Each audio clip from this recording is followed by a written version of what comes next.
So we as a district have paid for the upgraded license to Zoom so that we can actually use the whole app from within Canvas, both create meetings, start meetings, manage recordings of meetings, and so on and so forth without ever leaving Canvas. And so can our students. They can enter it through there.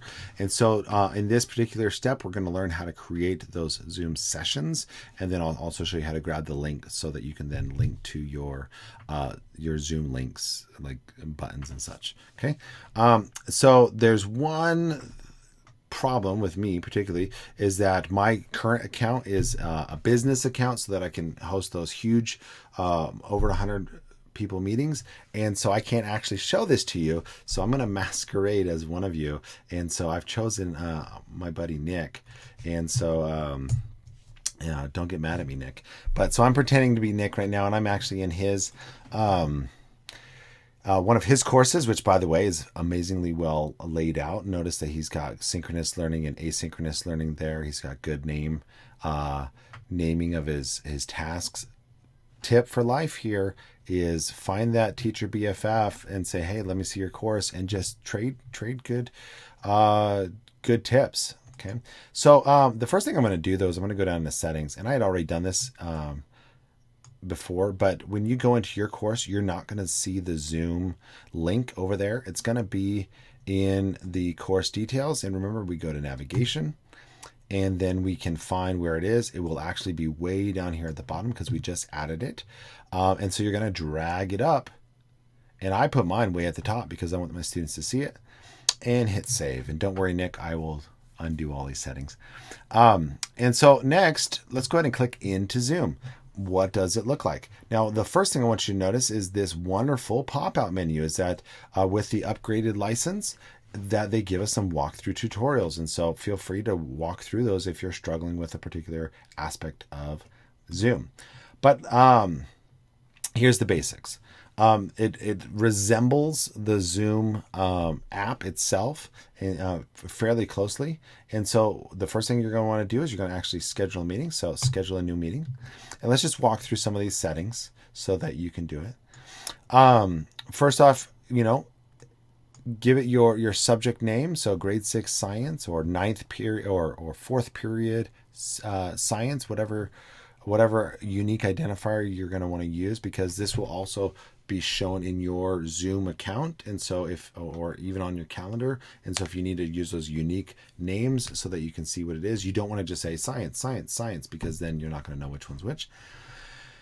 Then if you want to put a meeting description, you can. But then it's when is it going to be? And so there you would start just that first date that you're going to have a Zoom session. Okay, so let's just say September 8th. And then what time is your synchronous session? And so this is that part that you got to come up with maybe as a grade level or as an individual teacher, whatever your admin has asked of you, to when are your sync sessions and when are your async sessions. Okay. And so like if you look at the second grade ELA version here, okay, they're going to be doing sync. They're going to be doing sync for a fair good bit of time. Okay. And so, those might be different links. They may be the same Zoom link, so that the students can just stay on, and even if they're having a break, so that minimizes the disruption. Okay. But for middle school, high school, you're going to have different classes that you're going to have actual different ones. So let's say that my period starts at 9 a.m. and it ends at 9:45. Well, then I'm going to go ahead and set my starting time, 9 o'clock. But notice that these are in 30-minute chunks. They don't have to be in 30-minute chunks. So you can actually type 9:15. Okay. And so that it can be a specific time, do 9:07, whichever you need to do. Then AM or PM. How long is that meeting going to last? Okay. And so you can hit 0 there, and then you can choose. These are in 15-minute increments, so you're going to have to choose one of them. Okay, so let's say that we're just going to do 45 minutes. Even though my sync time is only 20 minutes, I'm going to do 45 minutes because I can always end the meeting if we're done. But what if I'm trying to work with students and stuff? So having that time built in is good. Your time zone should be the same of what's already in there. Now, this next part, recurring meeting. Okay, this is the piece de resistance that's going to make your life a lot easier, is to set it once and then do it all the time. And so hit recurring meeting, and you're going to want to hit weekly, and then choose the days of the week that you're going to be having that session. So Monday, Tuesday, take off Wednesday, Thursday, Friday. Okay. So that's our typical schedule. And then you could choose when are these meetings going to end. So let's say that, we'll just do the end of the quarter. So that's not 2021, sometime in November. Okay. And so that means that these meetings will only be scheduled till then. The next bit, I don't exactly have the right answer yet, but we'll put this out in an email. Do students need to be required to register to get in? And so do they register once and then they can attend any sessions? Do they register each time they attend? Or do they register once and can choose one or more occurrences to attend? I'm going to have to get back to you on that, and we'll put that in an email. We want to make it as simple as possible because we don't want students to be locked out, but at the same time, we want it to be secure that people that are not supposed to be there don't get there. The passcode. Okay, so this one automatically came with passcode, but you can add your own additional passcode, but it looks like there's a character limit there. Okay. You should leave waiting room selected so that you choose to let them in, and notice that it comes pre-selected. So just leave that selected. For video, encourage you to leave these off. Maybe you could put yours on if you want, but allowing the student to choose to turn on their video or not. Audio, you should just keep both. Then meeting options. It's a bad idea to have them join before you get in. And so that's just not a good idea. You're not monitoring them. There's no way to supervise them. You need to wait until that you've actually started the meeting. Mute participants upon entry. That's a great feature. And so, then you can either unmute everybody or tell them to unmute themselves. Remember, teach your students that they can hit the space bar to unmute, to talk, and then go back to being muted if they want. They don't actually have to hit unmute. Only authenticated users can join. That means that they have to sign into Zoom. Again, we'll put this out in an email whether or not that's necessary. They should be able to log in with their school email address, but I don't know if that's what we would have them do, just based on our license. So I'll get back to you on that one.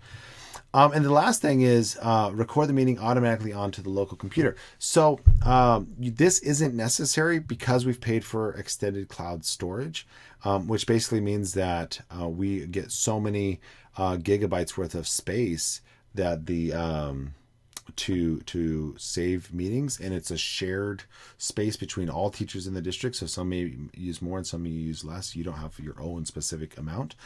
This is if you want to record it to your local computer to then upload it to, say, Google Drive to share later. You'll have to set on a case-by-case basis, and you can always go in and record the meeting directly if you are in the session.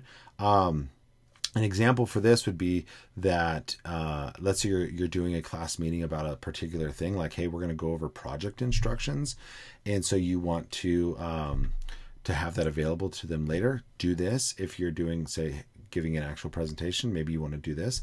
Be careful though, because you don't want to use up your own computer storage, especially if you're like on a Chromebook. There's no storage practically, and so you don't want to use up your storage too quickly.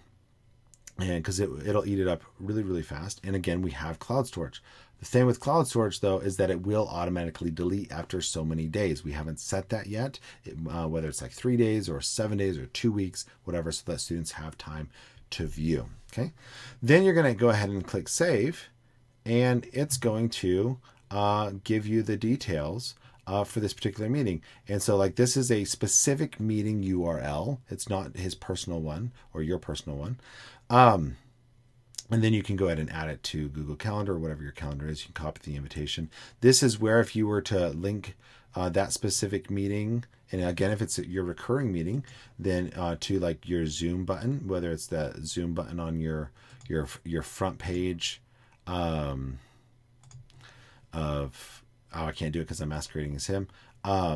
Your front page, like they have here, so the Zoom button here or a Zoom button inside here. You could even link to that Zoom directly in an assignment that, hey, we're going to do async for this amount of time and then sync at this time, and here's your Zoom button. And so however you're going to use it, as well as it gives you the rest of the details that you set. You can delete, edit, or start the meeting directly from here. Now I'm going to go out here to Zoom, and it'll just show you. turn that off again. And so notice that it started all these meetings, and so I need to go in there and delete all those, or it scheduled all these meetings. It shows you the previous meetings. I'm not going to click in the personal meeting room because that would give his details out. We don't want that. But cloud recordings, this is where students would come, and they can see this. This is where they would come to view the video that was recorded. Okay, so I'm now going to go and delete all those things. Those are the basics about Zoom. One thing that to note, you can't use, like in the module view here, if you click plus, there is no like Zoom, a specific Zoom link. Okay, you can go to external tool, scroll all the way to the bottom, and you'll click Zoom. But all this really is doing is opening the Zoom app, which is fine. So you can add the item. It's going to bring it down there, and that's going to open up with Zoom. Or like I said, you can copy the actual meeting code or meeting URL and attach that to your buttons. Okay.